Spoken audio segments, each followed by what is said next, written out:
Hello friend. तो आप लोग कैसे हैं? आशा करता हूँ अच्छे होंगे। तो चलिए, स्वागत है आप लोगों का फिर से एक नए वीडियो में। तो आज का यह वीडियो झारखंड का भौगोलिक दशाओं को वर्णन करेंगे और झारखंड के भूगोल के संबंधित 15 महत्वपूर्ण सवालों को देखेंगे, जो कि Jharkhand combined exam, Jharkhand JSSC CGL LDC के परीक्षाओं में अधिकतर देखने के लिए मिलता है। तो चलिए दोस्तों, शुरू करते हैं। उससे पहले अगर हमारे चैनल भगीरथ जी के स्टडी में नए हैं तो सब्सक्राइब कर लें चैनल को और बेल आइकन को भी दबाएं, ताकि आपको लेटेस्ट अपडेट मिलता रहेगा। तो चलिए साथियों, वीडियो को शुरू करते हैं और वीडियो के एंड तक बने रहिएगा। आज का आप लोग का पहला प्रश्न है, झारखंड में कोयला कर्म किस काल के हैं? कोयला कर्म किस काल का है? पुराणकालीन, आर्कियन, मध्यजीवकालीन और गोंडवानाकालीन। तो इस सवाल का सही जवाब है ऑप्शन डी, गोंडवानाकालीन, जो कि कोयला कर्म गोंडवाना कालीन कर्म का काल का कोयला है। साथियों, दुर्गा पूजा कैसे कैसे मना रहे हैं आप लोग और कहाँ कहाँ से हैं, कमेंट सेक्शन में बताइएगा आप लोग। तो चलिए अगला प्रश्न देखते हैं। झारखंड राज्य की नुकीली पहाड़ियों को क्या कहा जाता है? ऑप्शन है टोंगरी, टांड, छोन और डोंगरी। नुकीली पहाड़ियों को क्या कहा जाता है? झारखंड राज्य में नुकीली पहाड़ियों को कौन सा नाम से कहा जाता है, कौन सा नाम दिया गया है?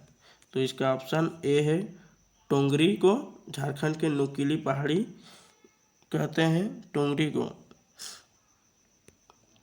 का अगला सवाल है, झारखंड का सर्वाधिक ठंडा स्थान कहाँ है? ऑप्शन है पारसनाथ की पहाड़ी, हजारीबाग में, नेतरहाट में, जमशेदपुर में। तो इस सवाल का जवाब आप लोग कमेंट में बताइएगा साथियों। बहुत ही सरल क्वेश्चन है यह। कमेंट में बताइएगा कि झारखंड का सबसे ठंडा स्थान कहाँ माना जाता है, कहाँ है। आपका अगला सवाल है, दामोदर घाटी कैसी घाटी है? ऑप्शन है हार्स्ट घाटी, ब्लांक घाटी, गार्च घाटी, भ्रांस घाटी। तो इस सवाल का सही जवाब है साथियों भ्रांस घाटी है। दामोदर घाटी जो है कि भ्रांस घाटी है। आपका अगला सवाल है, खनिजों का भंडार किसे कहा जाता है, किसे कहते हैं? छत्तीसगढ़, दामोदर घाटी, उड़ीसा और बेलारी।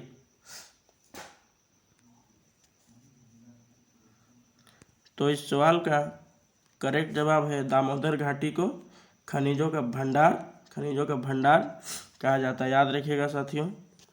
और साथ ही तबीयत पे बहुत ही ज़्यादा ध्यान दीजिएगा साथियों। अभी खास करके बहुत ज़्यादा बीमारी फैल रहा है, खास करके डेंगू बुखार आ रहा है, टाइफाइड जैसे।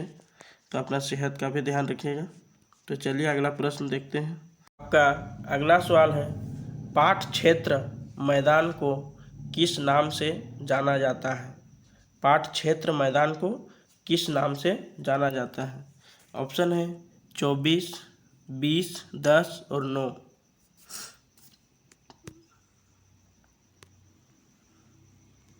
तो इस सवाल का सही जवाब है ऑप्शन ए 24।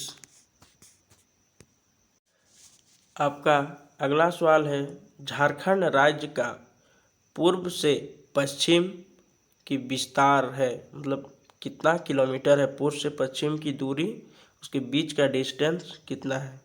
ऑप्शन में दिया हुआ है 470 किलोमीटर, 527 किलोमीटर, 463 किलोमीटर और 612 किलोमीटर।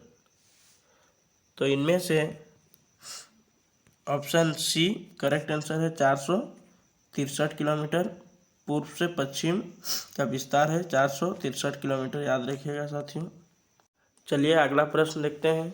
झारखंड राज्य का उत्तर से दक्षिण का दूरी कितनी है? उत्तर से दक्षिण 311 किलोमीटर, 380 किलोमीटर, 309 किलोमीटर और 330 किलोमीटर। तो इनमें से सही उत्तर है 380 किलोमीटर। याद रखिएगा साथियों। पूरब से पश्चिम है आपका 463 किलोमीटर और उत्तर से दक्षिण है 380 किलोमीटर। आज का सबसे महत्वपूर्ण प्रश्न है, जो कि झारखंड के सभी परीक्षाओं में अधिकतर ये सवाल दोहराया जाता है। झारखंड का क्षेत्रफल भारत के कुल क्षेत्रफल का कितना प्रतिशत है? ऑप्शन है 2.5%, 3.42%, 2.42% और 2.2%। तो साथियों इसका करेक्ट जवाब है 2.242%। और इसके साथ साथ साथियों अपना सेहत को भी ध्यान दीजिएगा। गर्म पानी यूज कीजिए खास करके अभी। आपका अगला सवाल है, झारखंड भारत के कुल कितने राज्यों को स्पर्श करता है? तो ऑप्शन में है 4, 5, 6 और 7 राज्य। तो इन सवाल का सही जवाब है ऑप्शन बी, 5 राज्य को स्पर्श करता है। कौन कौन? पश्चिम बंगाल, छत्तीसगढ़, उड़ीसा और बिहार और एक क्या है साथियों, कमेंट कीजिएगा। तो चलिए अगला प्रश्न देखते हैं। कर्क रेखा झारखंड में किस मुख्य स्थान से होकर गुजरता है? ऑप्शन है रांची, रामगढ़, हजारीबाग और पलामू। तो इसका सही उत्तर है साथियों ऑप्शन ए, रांची जिला से होकर गुजरता है। और कांके एक स्थान है जो कि उधर वहीं से गुजरता है, रांची के कांके से होकर कर्क रेखा गुजरता। तो चलिए अगला सवाल देखते हैं अब। झारखंड की सर्वप्रमुख मृदा क्या है? ऑप्शन है काली मृदा, लाल मृदा, लेटेराइट मृदा और रेतीली मिट्टी। तो इसका सही जवाब है ऑप्शन बी, लाल मृदा। झारखंड का सर्वप्रमुख मृदा है और यह छोटा नागपुर में 90% भाग में लाल मृदा पाया जाता है। 90%, समझ सकते हैं दोस्तों, 90% भाग में सिर्फ लाल मृदा पाया जाता है, इसीलिए झारखंड का सर्वप्रमुख मृदा माना गया है। आपका अगला प्रश्न है, राजमहल के पहाड़ी क्षेत्र में कौन सी मृदा पाई जाती है? राजमहल के पहाड़ी क्षेत्रों में कौन सा मृदा पाया जाता है? जलोढ़ मृदा, लाल मृदा, काली मृदा और लेटेराइट मिट्टी। तो इसका सही जवाब है ऑप्शन सी, काली मृदा।